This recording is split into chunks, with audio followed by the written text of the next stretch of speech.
Ladies and gentlemen, welcome to Silver City Community Theater Radio Hour, right here Sundays at 5 on Gila Members Community Radio, KURU 89.1 FM in ethereal Silver City, New Mexico, and streaming online at gmcr.org. You're just in time for our Season 3 premiere, Episode 1, edited, as always, with panache by Chris Wellman of Mystic Way Productions. We've got a full show tonight, so let's get right to it. The Diary of Saphronia Winters was written by Lucille Fletcher and displays her distinctive style of radio horror. Suspense presented this story twice with Agnes Moorehead and Ray Collins in the lead roles. Our local cast features Doug Abbott, Jim and Phyllis McQuaid. Enjoy the suspense of The Diary of Saphronia Winters.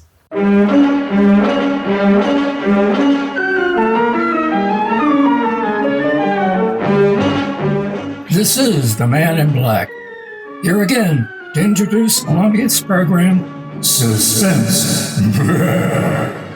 If you've been with us on these Tuesday nights, you will know that suspense is compounded of mystery and suspicion and dangerous adventure. In this series are tales calculated to intrigue you, to stir your nerves, to offer you precarious situation and yet withhold the solution until the last possible moment. And so it is with the story, The Diary of Saphronia Winters, and the performances of Agnes Moorehead and Ray Collins. We can hope to keep you in suspense.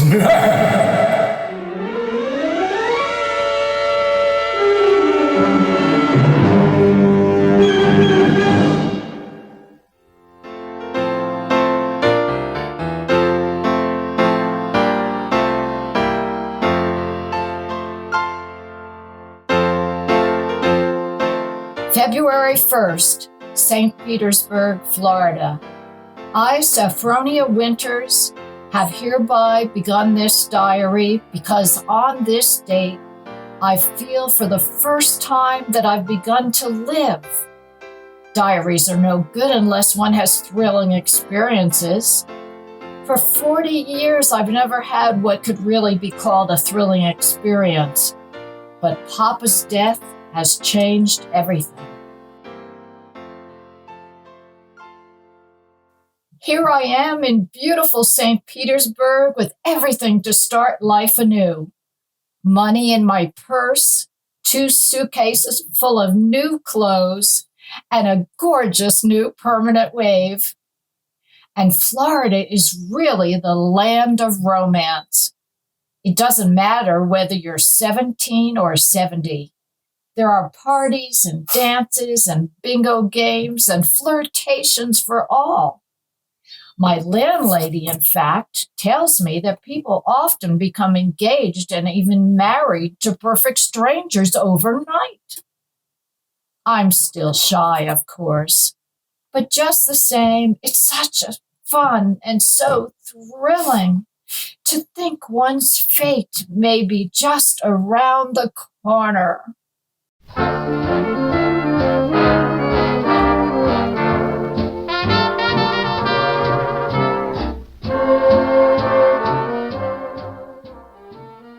February 3rd.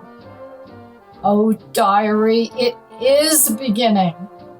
This morning, when I came out of my lodging house to go down to the beach, I noticed a man, a thrilling-looking man, sitting across the street on a bench. It was just as though he were waiting for me, because when I came out, he sort of started up as though he knew me.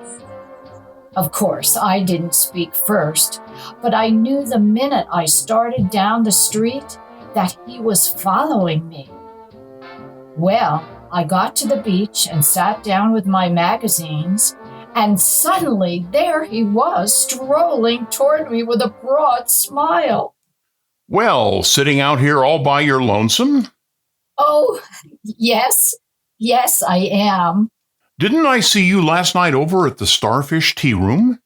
The Starfish Tea Room? Mm-hmm. Oh, yes, I was there yesterday, but it was so crowded. I'm afraid I don't recall. Mighty nice cuisine they've got over there. Mind if I sit down beside you? Oh, Not at all. Oh, just a minute. Sit on this magazine. The beach is so sandy. Oh, sand doesn't bother me. I'm from Maine, you know. We get plenty of sand up there. Do you? You've been down here at St. Pete long? Oh, just 3 days. 3 days? That's a long time. It's a wonder I didn't spot you before. Oh, Mr. Johnson's the name. Hiram Johnson. Oh. I come from Green Harbor, Maine. Run a big hotel up there summers. Oh. Well, that's my whole history in a nutshell. My name's Saphronia. Saphronia Winters. Saphronia?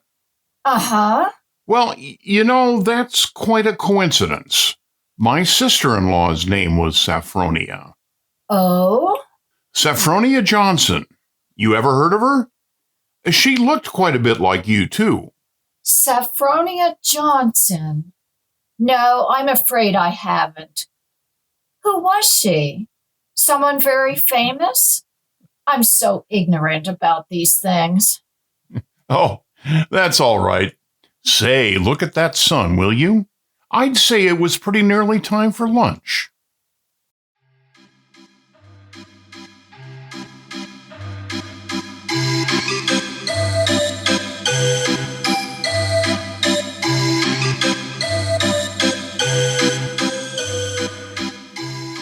And Diary, darling, he is wonderful, strong and kind, warm-hearted, so generous. I don't want to be like the other silly women in this town, but Hiram is different. There's something almost poetic about him. Something sad and deep. You know, Saphronia, it's kind of mysterious, us finding that 9-point starfish on the beach together. My sister-in-law, Saphronia, used to collect 9-point starfishes. And to think your name's Saphronia, and you find a 9-point starfish with me. Well, it kind of draws us together, eh?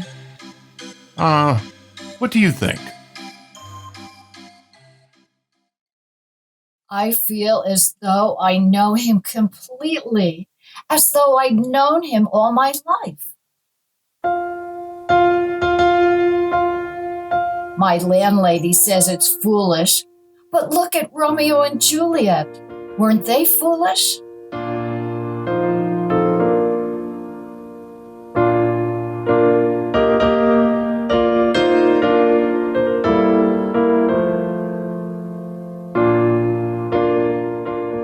What's the good of waiting, Saphronia? I've got to be back at the hotel in a week. We may never see each other again. Oh, Hiram, don't say that. I couldn't bear it. Then let's do it right away. Tomorrow? There's a parson out on Coral Avenue who'll do the job for us.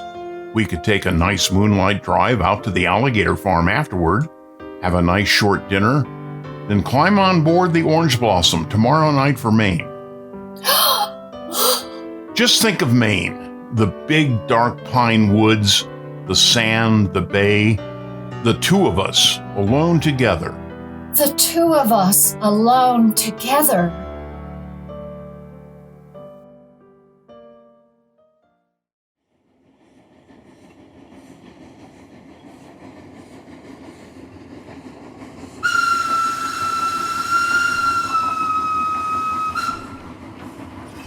February 7th, on board the Orange Blossom. I was married in a wedding dress of Alice blue tulle, with a thrill of white organdy at the collar and wrists, and a rhinestone belt buckle. Hiram sent me talisman roses. I'm pressing one precious flower between the pages of this diary for luck.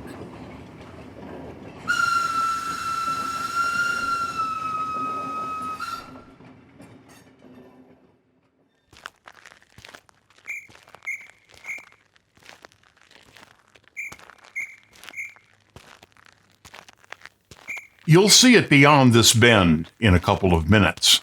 Bags heavy? No, not particularly, dearest. Oh, I can't get over that taxi man at the station. Imagine his insolence saying he couldn't drive us over. Maybe he didn't have any gas. It happens sometimes around here. Well, anyway, I'm glad the weather's so mild. Can you imagine what it would be like in a blizzard? There's the place. Oh, wait a minute. I don't want to look until I put down these bags. Now, where? There, through those big pine trees. Oh, it is big, isn't it? 125 rooms. So many fire escapes and balconies and porches and towers. I stayed in a hotel like that once years ago with Papa. It was very fashionable then. My grandfather built that place 50 years ago. Hasn't been changed much since. No? Well, of course, you've put in modern plumbing. Not yet.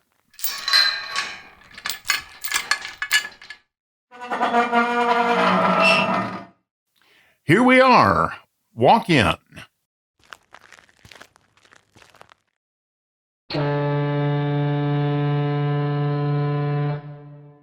Oh, what's that?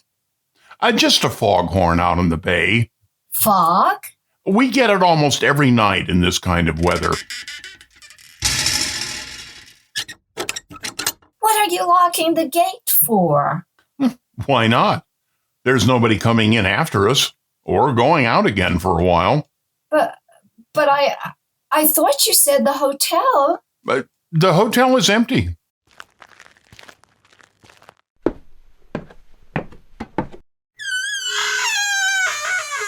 Hiram! What is it now?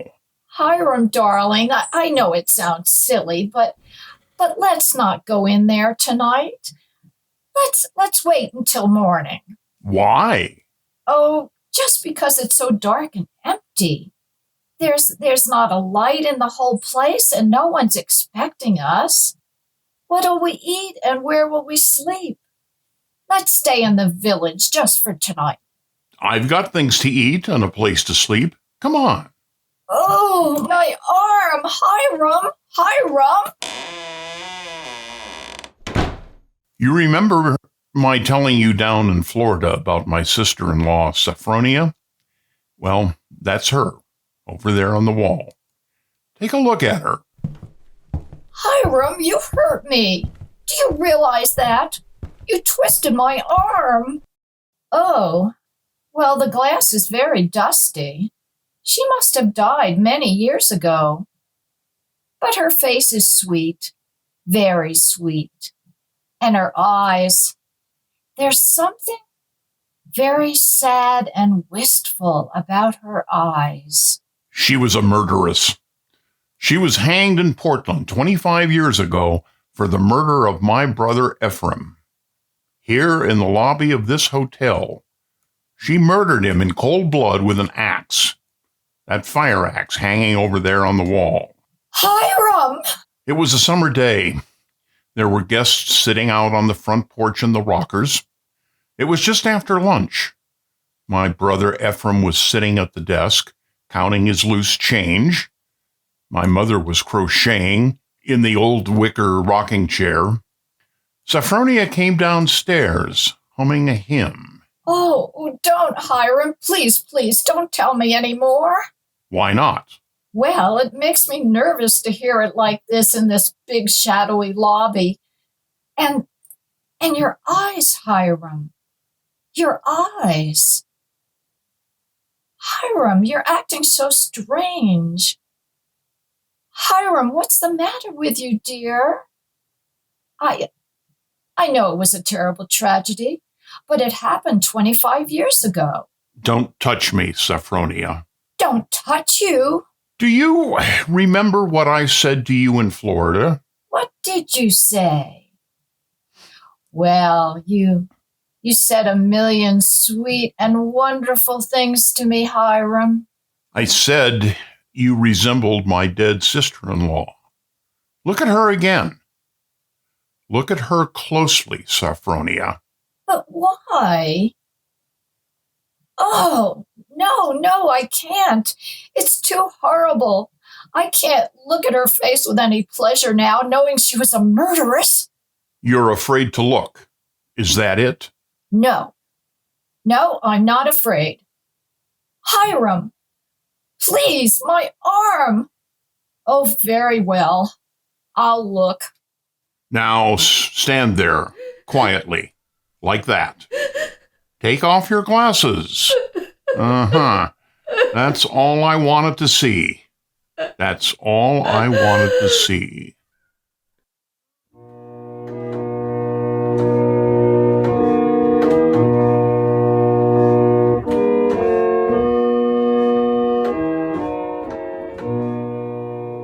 February 13th, Green Harbor Hotel, Maine. I can't understand it. I try to fathom it, but my head aches and my heart is heavy. The hotel is deserted, has been for 25 years. Everything is covered with spiders and cobwebs. The great dining room with its oak woodwork is alive with rats. And the row of broken rocking chairs on the front porch faces emptily out to sea. Does he mean this to be my home? He's downstairs in the shabby parlor off the lobby, playing the harmonium. Saphronia? Yes? Yes, Hiram? Sleeping? No, dear. Why is your door locked? Come out. I want to show you around the place. It's all right, dear. I've seen it. I've seen just about everything. No, you haven't. You haven't seen the grounds at all. The grounds? But Hiram, it's after midnight. I want to show you where my sister-in-law, Saphronia, is buried. Well, not tonight, dear. Please, it's so late, and I have a headache. Open the door, Saphronia. I want you to come now. No, I shan't. Now go away and let me alone. I won't.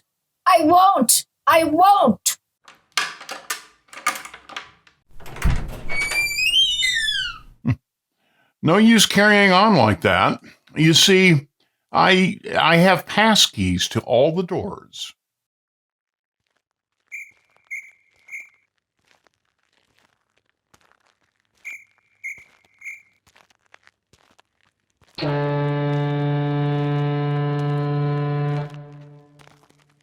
And beyond, where those 4 birches are standing, is where my sister-in-law, Saphronia, was laid away 25 years ago. It was the biggest funeral in the neighborhood.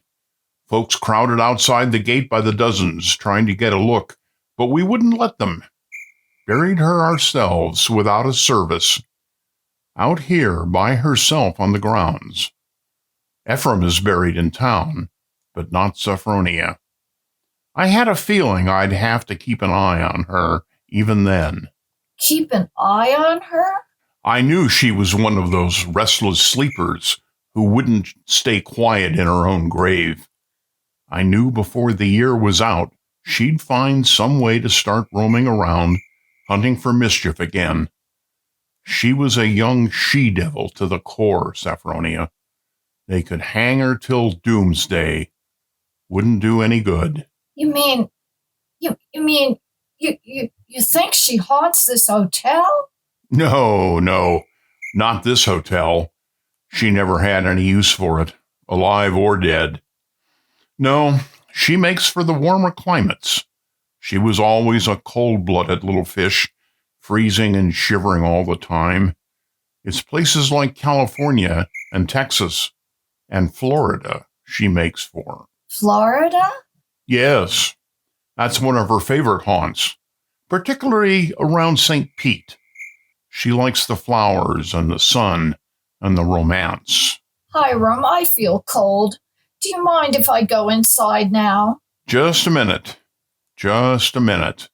I I haven't explained everything. You think I'm crazy, I guess. Crazy. But I'm a lot smarter than some people give me credit for. Because you see, I have found her now. 3 times.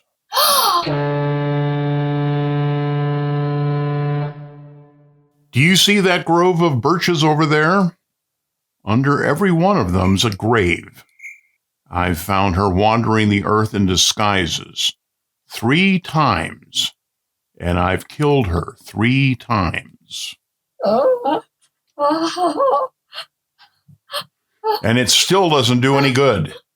She's still restless. You mean you've killed 3 different women? So now I keep another open grave to remind her. It's waiting now. Would you like to see it, Saphronia? No, Hiram. No, please, Are you afraid to see it, Saphronia? No, Hiram, you don't mean to say that you think just because my name happens to be Saphronia and that I look a little like... Think what, Saphronia? Nothing.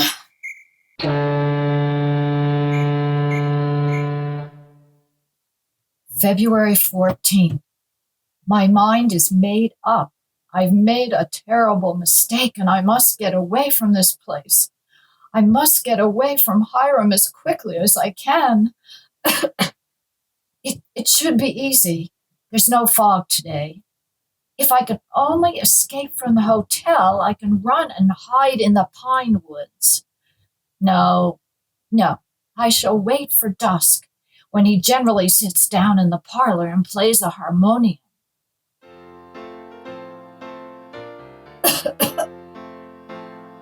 I can hide a little earlier in one of the deserted rooms, and then, when his back is toward the lobby, slip out the front door.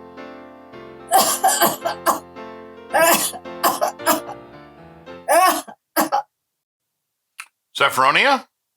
Saphronia? Saphronia?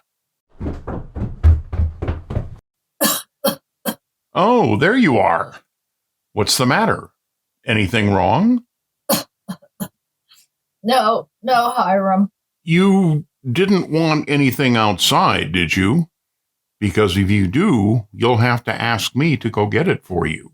You see, I always keep the front door locked. Yes, Hiram. Yes, the back door too. And all of the doors leading out into the porches and the fire escapes, and a good many of the windows. It makes one feel safe from thieves and peeping Toms. Oh, you've got a cold. That's too bad. Yes, I might have caught it last night. Outdoors, the damp. You ought to be in bed. A good bed. The only good bed in the house is in my sister-in-law Saphronia's old room. No, Hiram, I am all right. It's just a little head cold. Oh, little head colds often develop into pneumonia. Why, it's too bad I didn't think of that before. You might have slept in it from the beginning. Here, up these stairs. Why, what's the matter? Are you so weak? No, I'm all right. This room is the cleanest in the hotel, too. I've always had a sort of suspicion about it. You see, I've kept everything as it was. What's the matter? Nothing. It's just that... It seems kind of familiar. No. It's just that seeing it so clean, seeing it as though someone were living here, as though they'd only just stepped out for a moment. It's as she left it that afternoon when she walked down to murder my brother. You see her needlework on the table with the needle sticking in it? And her hymn book still open? She was very fond of singing hymns, Saphronia was. Had a nice voice, too. I used to accompany her. I'll turn down the bed for you. Then you can get undressed while I go and make you some hot tea. No, I don't want any. Here's the closet. You can put on one of Saphronia's dressing gowns. Diary, I'm beside myself. I shall go mad. 2 hours have passed since he locked the door upon me. Night's fallen and I'm alone in this horrible room with its hideous little mementos of death. I'm sitting here at her little wicker table, trying to be calm, trying to write this. Somehow, when one writes about a thing, it doesn't appear so real. My hand has just brushed against her needlework, her hymn book, where they still lie, waiting. I can't bear having them near me no longer. I must get them out of my sight. Anywhere. In that closet. Or bureau drawer. Ready for your tea? No. Oh, yes, Hiram. Why aren't you in bed? You'll take worse cold, you know. I'll get in bed in a minute. First, Oh, brushing up on your needlework again. My needlework? You've got it in your hands. Have I? Oh, yes. So I have, yes. But I wasn't working on it, Hiram. I swear I wasn't. I've never done a stitch of needlework in my whole life. I don't know one embroidery stitch from another. Let me show you. Look, I don't even know how to hold the needle. Get into bed, Saphronia. You're feverish. Before you go on, Hiram, before you go on thinking we've got to have an understanding.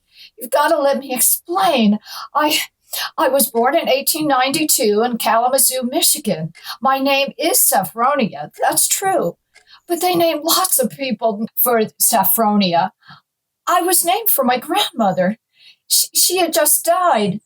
No. You've got to listen to me. I've lived in Kalamazoo all my life. If you'd only just write a letter or send a wire, I've never heard of Green Harbor in my whole life. I never went anywhere. For almost 10 years, I stayed home day in and day out nursing Papa. He had a stroke. I wasn't out of the house. It was a red brick house with a green shutters.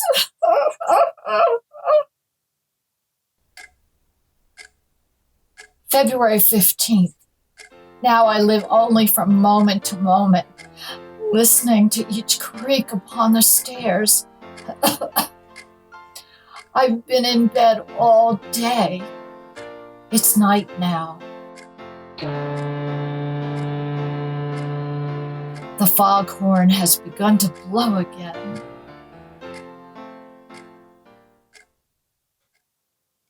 February 19th. I woke up early this morning after a wretched night. The date was burning in letters of fire in my brain. If he's planning to kill me, it'll be today. But the hours have been crawling on. It's almost midnight. Oh, why? If he's going to kill me, doesn't he do it at once? Why does he torture me like this? I'd rather be dead than sit here in this room one moment longer. I can't bear it. If he doesn't come in 5 minutes, I shall force him to come. I shall beat on the door. No. Rather let me sit quiet, praying that he doesn't come. Oh, I want to live.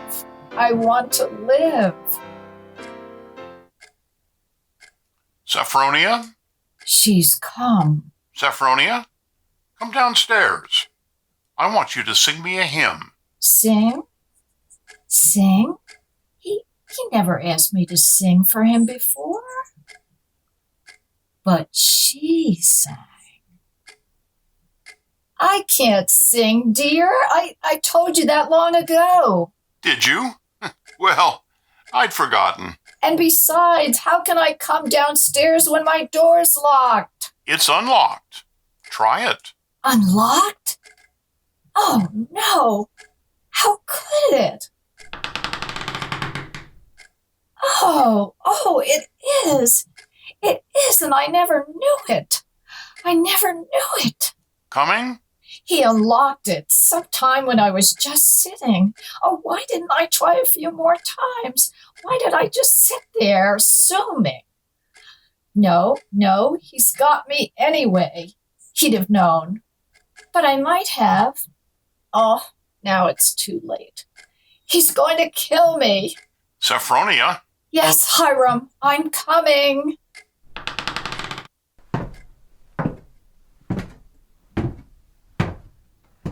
Hiram, where are you? In here, in the parlor. What are you doing there, Hiram?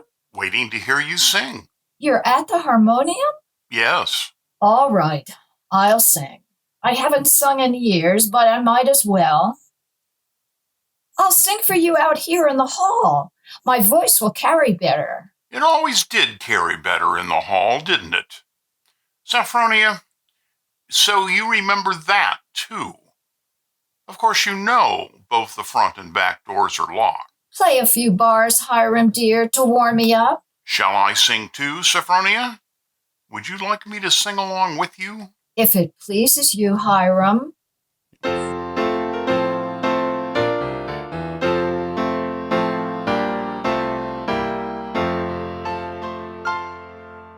Work for the night is coming, work in the morning sun. Work for the night is coming when man's work is done. Work while the daylight darkens, work in the summer sun. Work for the night is come.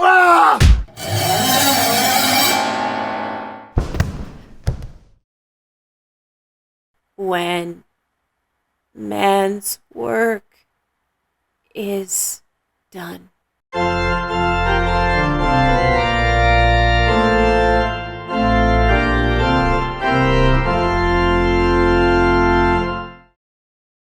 There's only one more page. Shall I read it to you? Yes, go ahead. March 22nd. I've been sick, I think, for a very long time. The pages of my diary are blank, but I shall take you out again, poor diary, today and start you over again. No, I shall never look back at the other pages. I shall only write on and on about this beautiful place, so that no one reading this diary will ever know that I did it.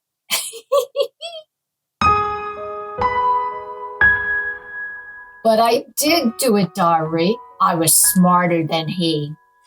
When I opened that door at the head of the stairs and heard the music, when I saw the fire axe still hanging on the wall,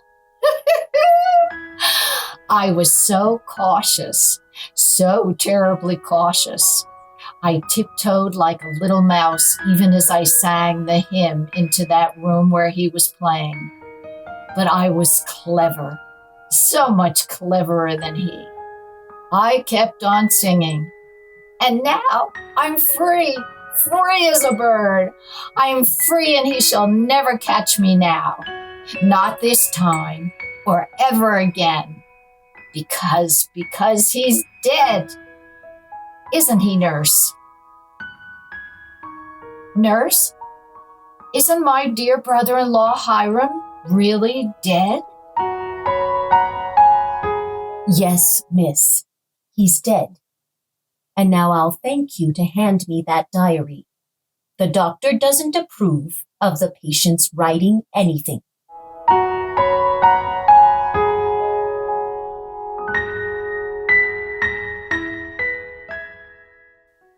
And so closes the diary of Saphronia Winters, starring Agnes Moorehead and Ray Collins. Tonight's tale of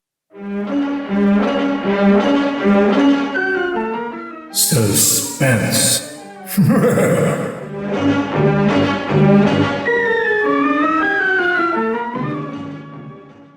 Ladies and gentlemen, if you're just tuning in, you're listening to Season 3 premiere of SCCT Radio Hour on Gila Members Community Radio, KURU 89.1 FM. Next up, we have The Lottery, read by me, Wendy Spurgeon, your hostess here with weekly radio theater entertainment. The Lottery is a short story written by Shirley Jackson, first published in the June 26, 1948 issue of The New Yorker. The Lottery by Shirley Jackson.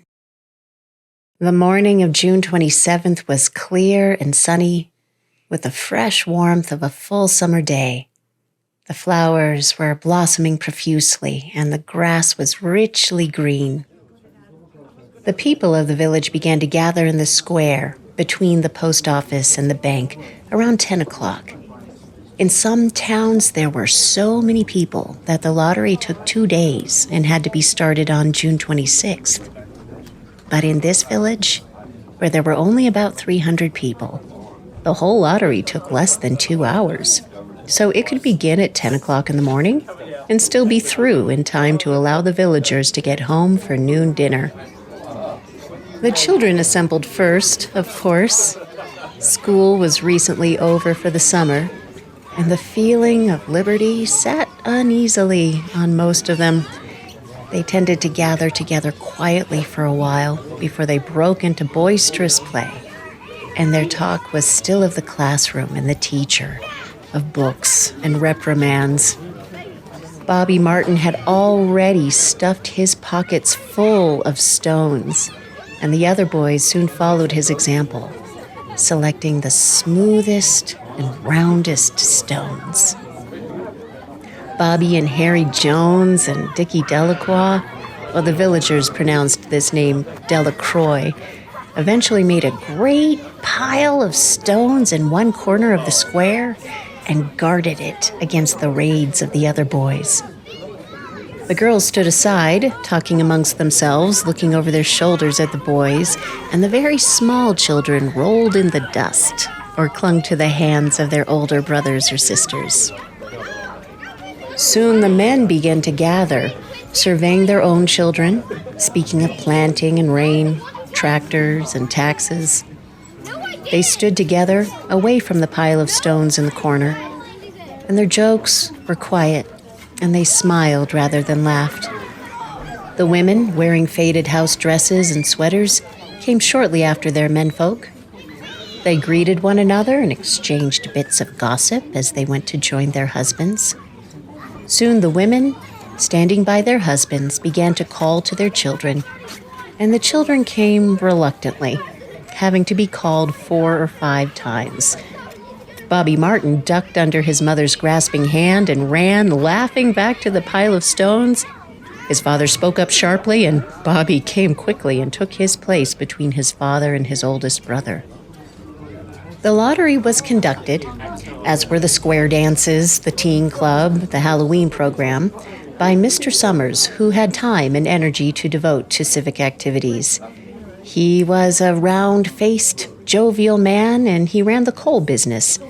And people were sorry for him because he had no children, and his wife was a scold. When he arrived in the square, carrying the black wooden box, there was a murmur of conversation among the villagers, and he waved back and called, "A little late today, folks." The postmaster, Mr. Graves, followed him, carrying a 3-legged stool. And the stool was put in the center of the square, and Mr. Summers set the black box down on it. The villagers kept their distance, leaving a little space between themselves and the stool. And when Mr. Summers said, "Some of you fellas want to give me a hand?" there was a hesitation before 2 men, Mr. Martin and his oldest son, Baxter, came forward to hold the box steady on the stool while Mr. Summers stirred up the papers inside it. The original paraphernalia for the lottery had been lost long ago, and the black box now resting on the stool had been put into use even before Old Man Warner, the oldest man in town, was born. Mr. Summers spoke frequently to the villagers about making a new box, but no one liked to upset even as much tradition as was represented by the black box. There was a story that the present box had been made with some pieces of the box that had preceded it. the one that had been constructed when the first people settled down to make a village here. Every year after the lottery, Mr. Summers began talking again about a new box, but every year the subject was allowed to fade off without anything's being done. The black box grew shabbier each year. By now it was no longer completely black, but splintered badly along one side to show the original wood color, and in some places faded or stained. Mr. Martin and his oldest son Baxter held the black box securely on the stool, while Mr. Summers had stirred the papers thoroughly with his hand. Because so much of the ritual had been forgotten or discarded, Mr. Summers had been successful in having slips of paper substituted for the chips of wood that had been used for generations. Chips of wood, Mr. Summers had argued, had been all very well when the village was tiny, but now that the population was more than 300 and likely to keep on growing, it was necessary to use something that would fit more easily into the black box. The night before the lottery, Mr. Summers and Mr. Graves made up the slips of paper and put them in the box. And then it was taken to the safe of Mr. Summers' coal company and locked up until Mr. Summers was ready to take it to the square next morning. The rest of the year, the box was put away, sometimes one place, sometimes another. It had spent 1 year in Mr. Graves' barn and another year underfoot in the post office, and sometimes it was set on a shelf in the Martin grocery and left there. There was a great deal of fussing to be done before Mr. Summers declared the lottery open. There were the lists to make up of heads of families, heads of households in each family, members of each household in each family. There was the proper swearing in of Mr. Summers by the postmaster as the official of the lottery. At one time, some people remembered, there had been a recital of some sort performed by the official of the lottery, a perfunctory, tuneless chant that had been rattled off duly each year.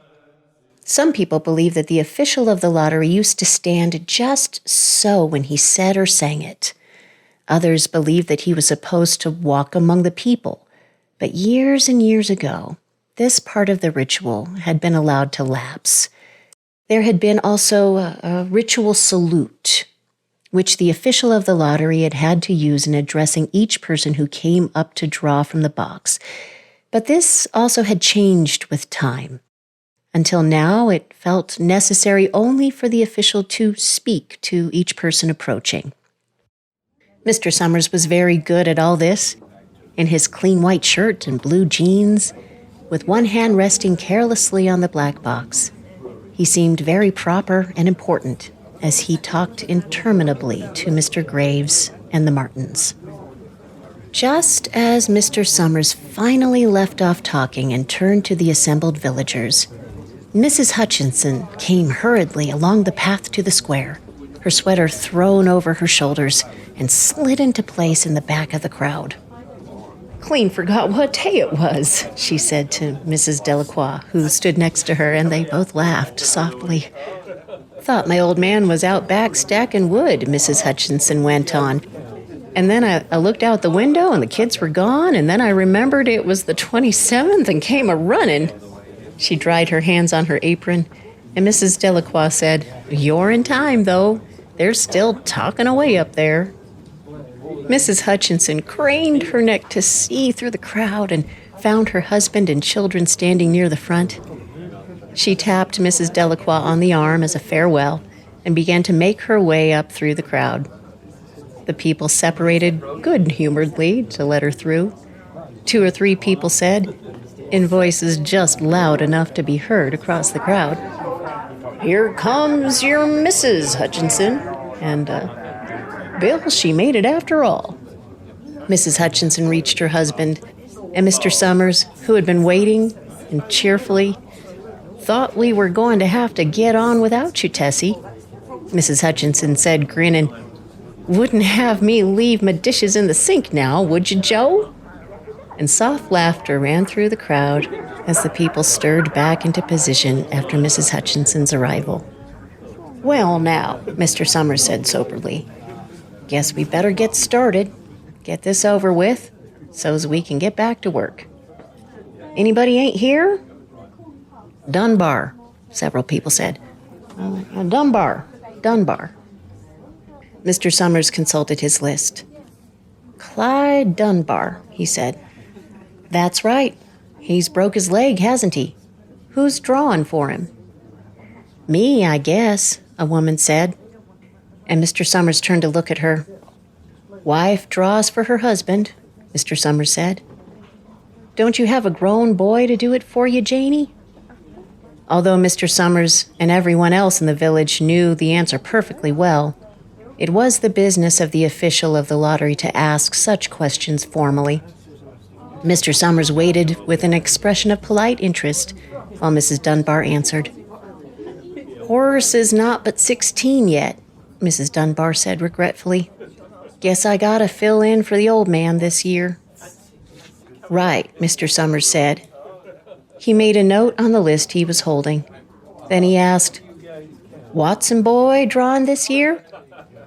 A tall boy in the crowd raised his hand. Here, he said. I'm drawing for my mother and me. He blinked his eyes nervously and ducked his head as several voices in the crowd said things like, Good fella, Jack, and good to see your ma's got a man to do it. Well, Mr. Summers said, guess that's everyone. Old man Warner make it? Here, a voice said, and Mr. Summers nodded. A sudden hush fell over the crowd as Mr. Summers cleared his throat and looked at the list. All ready? He said. Now I'll read the names, heads of families first, and the men come up and take a paper out of the box. Keep the paper folded in your hand without looking at it until everyone has had a turn. Everything clear? The people had done it so many times that they only half listened to the directions. Most of them were quiet, wetting their lips, not looking around. Then Mr. Summers raised one hand high and said, Adams. A man disengaged himself from the crowd and came forward. Hi, Steve, Mr. Summers said, and Mr. Adams said, Hi, Joe. They grinned at one another humorlessly and nervously. Then Mr. Adams reached into the black box and took out a folded paper. He held it firmly in one corner as he turned and went hastily back to his place in the crowd, where he stood a little apart from his family, not looking down at his hand. Allen, Mr. Summers said. Anderson. Bentham. Seems like there's no time at all between lotteries anymore, Mrs. Delacroix said to Mrs. Graves in the back row. Seems like we got through the last one only last week. Time sure goes fast, Mrs. Graves said. Clark. Delacroix. There goes my old man, Mrs. Delacroix said. She held her breath while her husband went forward. Dunbar, Mr. Summers said. And Mrs. Dunbar went steadily to the box while one of the women said, Go on, Janie. And another said, There she goes. We're next, Mrs. Graves said.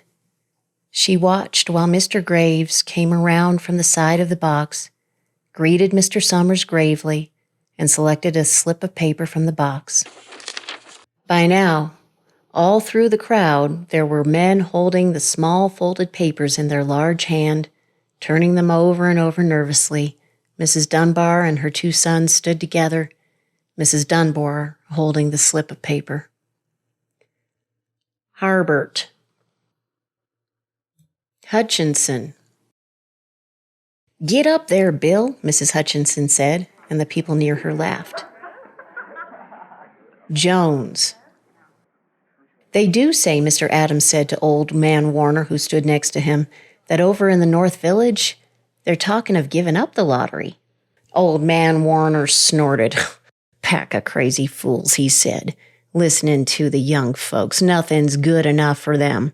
Next thing you know, they'll be wanting to go back to living in caves.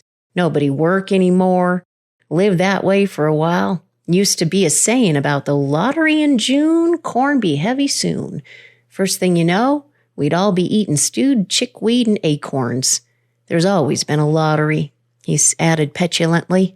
Bad enough to see young Joe Summers up there joking with everybody. Some places have already quit lotteries, Mrs. Adams said. Nothing but trouble in that, Old Man Warner said stoutly. Pack of young fools. Martin. And Bobby Martin watched his father go forward. Overdyke. Percy. I wish they'd hurry, Mrs. Dunbar said to her older son. I wish they'd hurry. They're almost through, her son said. You get ready to run tell Dad, Mrs. Dunbar said. Mr. Summers called his own name and then stepped forward precisely and selected a slip from the box. Then he called, Warner. 77th year I been in the lottery, Old Man Warner said as he went through the crowd. 77th time. Watson. The tall boy came awkwardly through the crowd. Someone said, Don't be nervous, Jack. And Mr. Summers said, Take your time, son. Zanini. After that, there was a long pause, a breathless pause, until Mr. Summers, holding his slip of paper in the air, said, All right, fellows. For a minute, no one moved. And then all the slips of paper were opened. Suddenly, all the women began to speak at once, saying, Who is it? Who's got it? Is it the Dunbars? Is it the Watsons? Then the voices began to say, It's Hutchison. It's Bill. Bill Hutchinson's got it. Go tell your father, Mrs. Dunbar said to her older son. People began to look around to see the Hutchinsons. Bill Hutchinson was standing quiet, staring down at the paper in his hand. Suddenly, Tessie Hutchinson shouted to Mr. Summers, You didn't give him enough time to take the paper he wanted. I saw you. It wasn't fair. Be a good sport, Tessie, Mrs. Delacroix called. And Mrs. Graves said, All of us took the same chance. Shut up, Tessie, Bill Hutchinson said. Well, everyone, Mr. Summers said, that was done pretty fast, and now we've got to be hurrying a little more to get done in time. He consulted his next list. Bill, he said, you draw for the Hutchinson family. You got any other households in the Hutchinsons? There's Don and Eva, Mrs. Hutchinson yelled. Make them take their chance. Daughters draw with their husband's family, Tessie, Mr. Summers said gently. You know that as well as anyone else. It wasn't fair, Tessie said. I guess not, Joe, Bill Hutchinson said regretfully. My daughter draws with her husband's family. That's only fair. And I've got no other family except the kids. Then as far as drawing for families is concerned, it's you, Mr. Summers said in an explanation. And as far as drawing for households is concerned, that's you too, right? Right, Bill Hutchinson said. How many kids, Bill? Mr. Summers asked formally. 3, Bill Hutchinson said. There's Bill Jr. and Nancy and little Dave and Tessie and me. All right, then, Mr. Summers said. Harry, you got their tickets back? Mr. Graves nodded and held up the slips of paper. Put them in the box, then, Mr. Summers directed. Take Bill's and put it in. I think we ought to start over, Mrs. Hutchinson said, as quiet as she could. I tell you, it wasn't fair.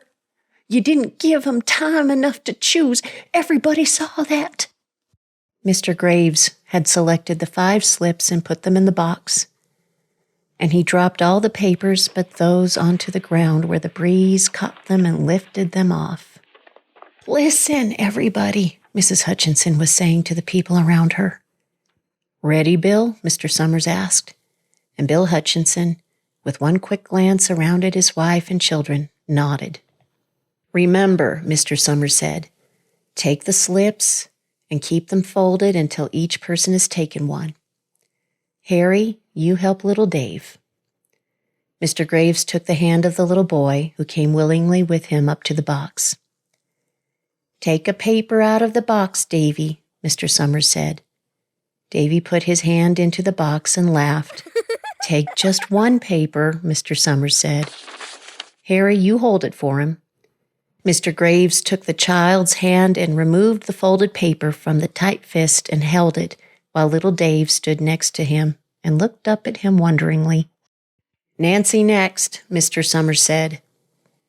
Nancy was 12, and her school friends breathed heavily as she went forward, switching her skirt, and took a slip daintily from the box. Bill Jr., Mr. Summers said.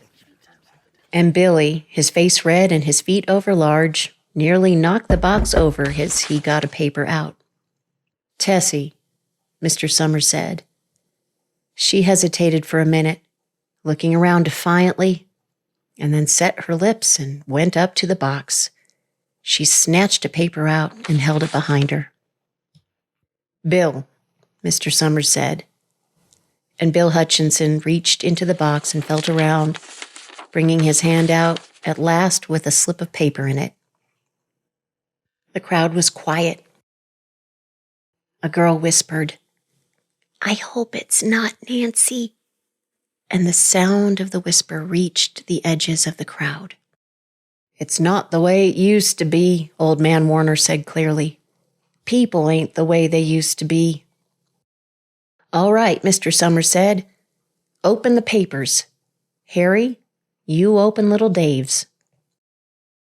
Mr. Graves opened the slip of paper, and there was a general sigh through the crowd as he held it up, and everyone could see that it was blank.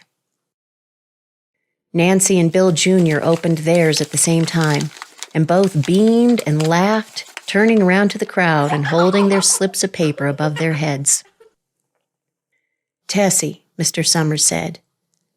There was a pause, and then Mr. Summers looked at Bill Hutchinson, and Bill unfolded his paper and showed it. It was blank. It's Tessie, Mr. Summers said, and his voice was hushed. Show us her paper, Bill. Bill Hutchinson went over to his wife and forced the slip of paper out of her hand. It had a black spot on it. The black spot Mr. Summers had made the night before with the heavy pencil in the coal company office. Bill Hutchinson held it up, and there was a stir in the crowd. All right, folks, Mr. Summers said, let's finish quickly. Although the villagers had forgotten the ritual and lost the original black box, they still remembered to use stones. The pile of stones the boys had made earlier was ready. There were stones on the ground with the blowing scraps of paper that had come out of the box. Mrs. Delacroix selected a stone so large she had to pick it up with both hands and turned to Mrs. Dunbar. Come on, she said. Hurry up. Mrs. Dunbar had small stones in both hands, and she said, gasping for air, I can't run at all. You'll have to go ahead and I'll catch up with you. The children had stones already, and someone had given little Davy Hutchinson a few pebbles. Tessie Hutchinson was in the center of a cleared space by now, and she held her hands out desperately as the villagers moved in on her. It isn't fair, she said. A stone hit her on the side of the head. Old Man Warner was saying, come on, everyone. Steve Adams was at the front of the crowd of villagers with Mrs. Graves beside him. It isn't fair. It isn't right, Mrs. Hutchinson screamed, and they were upon her. Thank you all for tuning in for the Season 3 premiere of Silver City Community Theater Radio Hour here on Gila Members Community Radio in the ethereal town of Silver City, New Mexico, KURU 89.1 FM, and streaming online at gmcr.org. See you next week at 5. Bye for now.